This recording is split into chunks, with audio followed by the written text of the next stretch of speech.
Praise the Lord. നിങ്ങളെല്ലാവരെയും blessed മോർണിംഗിലേക്ക് യേശുക്രിസ്തുവിൻ്റെ നാമത്തിൽ സ്വാഗതം ചെയ്യുന്നു.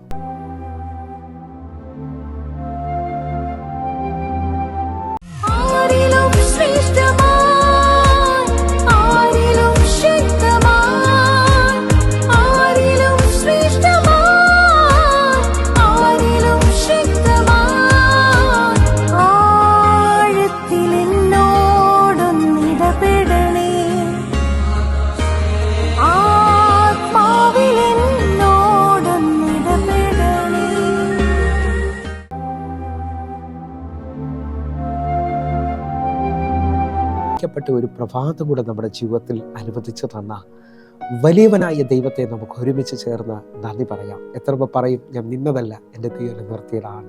ഒന്നുകൂടെ പറഞ്ഞു കഴിഞ്ഞാൽ 2025 ഏപ്രിൽ മാസം 9-ാം തീയതി വരെയും എന്നെയും എൻ്റെ കുടുംബത്തെയും കണ്ണിലെ കൃഷ്ണമണി പോലെ സൂക്ഷിക്കുകയും വിടുവിക്കുകയും ചെയ്ത വലിയവനായ ദൈവത്തിന് നന്ദി പറഞ്ഞുകൊണ്ട് ഈ പ്രഭാത ചിന്തയിലേക്ക് നമുക്ക് ഒരുമിച്ച് അടുത്തു വരാം. നമ്മുടെ ഹൃദയത്തിലെ ആഗ്രഹത്തെ സാധിപ്പിക്കുന്ന ദൈവം. പ്രിയരെ, പ്രാരംഭവാക്യത്തിലേക്ക് 145-ാം സങ്കീർത്തനം അതിൻ്റെ 19-ാമത്തെ വാക്യം. തൻ്റെ ഭക്തന്മാരുടെ ആഗ്രഹം അവൻ സാധിപ്പിക്കും, അവരുടെ നിലവിളി കേട്ട് അവരെ രക്ഷിക്കും. പ്രിയരെ, പ്രഭാതത്തിൽ ദൈവം നമ്മോട് ഇടപെട്ട അനുഗ്രഹിക്കപ്പെട്ട വചനത്തിനായി നമുക്ക് ഒരുമിച്ച് ചേർന്ന് ദൈവത്തിന് നന്ദി പറയാം. എന്നെ കേൾക്കുന്നവരെ, നമ്മുടെ എല്ലാം പ്രാർത്ഥനയാണ് നമ്മുടെ ആഗ്രഹങ്ങൾ സാധിക്കണമെന്നുള്ളത്.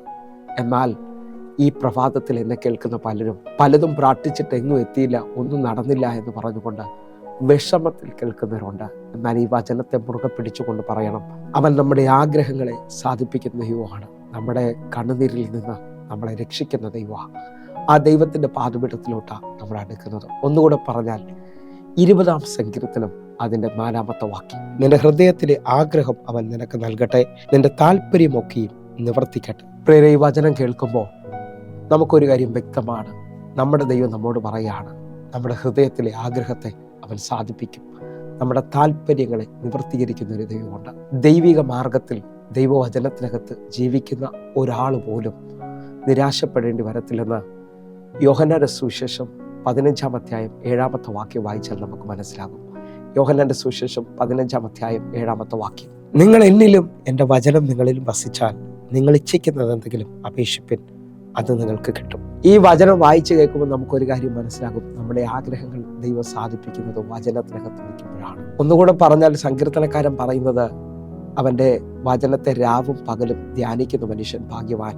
അവൻ ആറ്റരുകത്ത് നട്ടിരിക്കുന്നതും തക്കകാലത്ത് ഫലം കായ്ക്കുന്നതും ഇല വാടാത്ത വൃക്ഷം പോലെ ഇരിക്കും. അവൻ ചെയ്യുന്നതൊക്കെയും സാധിക്കും. നിങ്ങൾ വിശ്വസിക്കുന്നവരാണെങ്കിൽ ദൈവത്തിൻ്റെ വചനത്തിനകത്ത് നിലനിൽക്കുക. നിങ്ങളുടെ ആഗ്രഹങ്ങളെ ദൈവം സാധിപ്പിക്കും. നിങ്ങളുടെ വിഷയത്തിനകത്ത് ദൈവം മറുപടി തരും. ആ നിലയിൽ തന്നെ ഇന്ന് ഈ വചനം ശ്രദ്ധിക്കുമ്പോൾ ഞാൻ ആത്മാവിൽ വിളിച്ചു പറയുന്നത്, ദൈവസന്നിധിയിൽ ദീർഘമായി പ്രാർത്ഥിക്കുന്ന, ദൈവസന്നിധിയിൽ കരയുന്ന ഹിസ്കിയാവുമാരുണ്ടെങ്കിൽ, ജീവിതം അവസാനിച്ചെന്നും മുമ്പോട്ട് വഴിയില്ലെന്നും സാഹചര്യം വിളിച്ചു പറഞ്ഞാലും നിന്റെ കണ്ണുനീരിൽ ദൈവം നിന്റെ ആഗ്രഹത്തെ സാധിപ്പിക്കും. നിന്റെ ആയുസ്സിനോട് ദൈവം 15 വർഷം നീട്ടിത്തരുന്നു ഹിസ്കിയാവിനോട് പറഞ്ഞ ദൈവം ഈ പ്രഭാത പ്രാർത്ഥനയിൽ ചിലവരുടെ ആഗ്രഹത്തെ ദൈവം സാധിപ്പിക്കാൻ പോവുകയാണ്. ചിലവരുടെ പ്രാർത്ഥനയ്ക്ക് ദൈവം മറുപടി തരാൻ പോവുകയാണ്. ഒന്നുകൂടെ നിങ്ങൾ നോക്കിയേ, 34-ാം സങ്കീർത്തനം അതിൻ്റെ 10-ാമത്തെ വാക്യം പറയുന്നു, ബാലസിംഹങ്ങളും ഇരകിട്ടാതെ വിശന്നിരിക്കും, യഹോവയെ അന്വേഷിക്കുന്നവർക്കോ ഒരു നന്മയ്ക്കും കുറവില്ല. ഈ വചനങ്ങൾ വായിക്കുമ്പോൾ നമുക്കൊരു കാര്യം വ്യക്തമായി മനസ്സിലായി, ദൈവത്തെ ആശ്രയിക്കുന്ന, ദൈവത്തിൻ്റെ വഴിയിൽ നടക്കുന്നവനും ഒന്നിനും മുട്ടുണ്ടാകത്തില്ല. സങ്കീർത്തനക്കാരൻ പറയുകയാണ്, യഹോവ എൻ്റെ ഇടയിലാകുന്നു, എനിക്കൊന്നിനും മുട്ടുണ്ടാകത്തില്ല. ദൈവത്തിൻ്റെ ശബ്ദം കേട്ട് ദൈവത്തിൻ്റെ വഴിയിൽ നടക്കുന്ന, ദൈവവചനത്തെ അനുസരിക്കുന്നവനോട് ഈ പ്രഭാതത്തിൽ എനിക്കൊരു കാര്യം പറയാനുണ്ട്.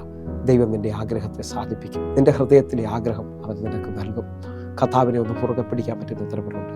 പ്രാർത്ഥിക്കുന്നവർ ലജ്ജിച്ചു പോകത്തില്ല കേട്ടോ. ഒന്നുകൂടെ നോക്കിയാൽ നിങ്ങൾക്കറിയാം. മാർക്കോസിന്റെ സുവിശേഷം 10-ാം അധ്യായം അതിൻ്റെ 51-ാമത്തെ വാക്യം.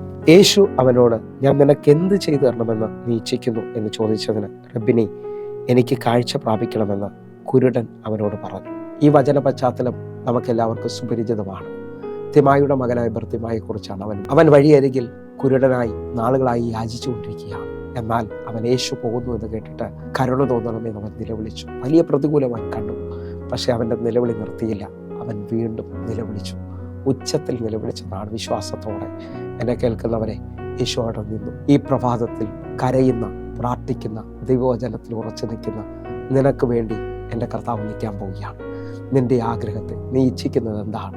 നീ എന്താണ് ആഗ്രഹിക്കുന്നതെന്ന് യേശു ചോദിക്കുകയാണ്. ഈ പ്രഭാതത്തിൽ എൻ്റെ കൂടെ ഒന്ന് വിശ്വസിച്ചുകൊണ്ട് പറയാൻ പറ്റുമോ? എൻ്റെ ദൈവം നിങ്ങളോട് ചോദിക്കുകയാണ്, നീ നാളുകൾ ആഗ്രഹിച്ചത് എന്താണ്? അങ്ങനൊരു ശബ്ദം കേൾക്കുമെന്ന് വിശ്വസിക്കുന്നുണ്ടോ? ഞാൻ ആത്മാവിൽ ചിലർ നോക്കി പ്രവചിക്കുകയാണ്, ഇന്നത്തെ ദിവസം എൻ്റെ ദൈവം നിൻ്റെ ആഗ്രഹത്തെ സാധിപ്പിക്കാൻ പോവുകയാണ്. ഇന്നത്തെ ദിവസം നിൻ്റെ കണ്ണുനീരിന് എൻ്റെ ദൈവം തുടയ്ക്കാൻ പോവുകയാണ്. ചിലവരെ കണ്ണിൽ നിന്ന് കണ്ണുനീര് തുടയ്ക്കും കേട്ടോ. ചിലവർക്ക് എൻ്റെ ദൈവം മറുപടി തരും. തയുടെ സുവിശേഷം 15-ാം അധ്യായം അതിൻ്റെ 28-ാമത്തെ വാക്യത്തിൽ ഒരു കാനാന്യ സ്ത്രീയെക്കുറിച്ച് നമുക്ക് കാണാൻ പറ്റും. തൻ്റെ മകളുടെ ഭൂതോപദ്രവം മാറേണ്ടതിനായിട്ട്, തൻ്റെ മകൾക്ക് സൗഖ്യം വരേണ്ടതിനായിട്ട് അവൾ യേശുവിൻ്റെ അടുക്കൽ വന്ന് ആഴമായി നിലവിളിക്കുന്നത് കാണാൻ പറ്റും. എൻ്റെ മകളെ വെടിവെക്കണമെന്ന് പറഞ്ഞുകൊണ്ട്.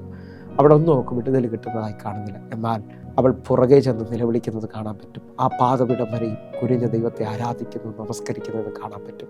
യേശുവിനോട് ആഴമായ ഒരു വെളിപ്പാട് പറയുകയാണ്. ഉടയവന്റെ മേശയിൽ നിന്ന് വീഴുന്ന അപ്പം നുറുക്കുകൾ നായ്ക്കുട്ടിയുടെ അവകാശമെന്ന് അവൾ അവകാശം പറയുകയാണ്. ആ സമയത്ത് കർത്താവ് അവളോട് പറയുന്ന വാക്യം മത്തായിയുടെ സുവിശേഷം 15-ാം അധ്യായം അതിൻ്റെ 28-ാമത്തെ വാക്യം, സ്ത്രീയെ നിന്റെ വിശ്വാസം വലുത്, നിന്റെ ഇഷ്ടം പോലെ നിനക്ക് ഭവിക്കട്ടെ എന്ന് പറഞ്ഞു. ആ നാഴിക മുതൽ അവളുടെ മകൾക്ക് സൗഖ്യം വന്നു. വിശ്വസിക്കുന്നുണ്ടെങ്കിൽ ഈ പ്രഭാതത്തിൽ നിങ്ങളുടെ വിശ്വാസത്തെ വർദ്ധിപ്പിച്ച്, നാളുകൾ പ്രാർത്ഥിച്ചിട്ടും ഒരു നന്മയും കണ്ടില്ല, ഒരാഗ്രഹവും നടന്നില്ല എന്ന് പറഞ്ഞ് പിന്മാറിപ്പോവുകയല്ല. വിശ്വാസത്തിൽ പിടിച്ചു നിൽക്കുന്നതിനോട്, കർത്താവിനെക്കുറിച്ച് ആഴമായ ഒരു വെളിപ്പാട് കാണുന്നതിനോട് എൻ്റെ ദൈവത്തിന് പറയാനുണ്ട്, ഇന്ന് നിൻ്റെ ഇഷ്ടം ദൈവം സാധിപ്പിക്കും. നിൻ്റെ ഹൃദയത്തിലെ ആഗ്രഹം ദൈവം നിനക്ക് നൽകും. അങ്ങനെ വിശ്വസിക്കുന്നവർ എൻ്റെ കൂടെ ചേർന്നുകൊണ്ട് കർത്താവിനെ ഒന്ന് മുറുകെ പിടിച്ച്, ഈ ദിവസം ഒരു അത്ഭുതത്തിൻ്റെ ദിവസമാണ്. നമുക്കൊരുമിച്ചൊന്ന് കണ്ണുകൾ അടയ്ക്കാം. ഞങ്ങളെ സ്നേഹിക്കുന്ന ഞങ്ങളുടെ നല്ല ദൈവമേ, നാളുകൾ പ്രാർത്ഥിച്ച, നാളുകൾ കരഞ്ഞ ചിലവർക്ക് ഇന്ന് അങ്ങ് വലുതായി അവരുടെ ആഗ്രഹത്തെ സാധിപ്പിക്കാൻ പോവുകയാണ്. ഇതൊരു അത്ഭുതത്തിൻ്റെ ദിവസമാക്കണമേ അപ്പ. കർത്താവ് അത്ഭുതം ചെയ്തു കഴിഞ്ഞാൽ നന്ദി. യേശുവിൻ നാമത്തിൽ ഞാൻ പ്രാർത്ഥിക്കുന്നു, കേൾക്കണം പിതാവേ.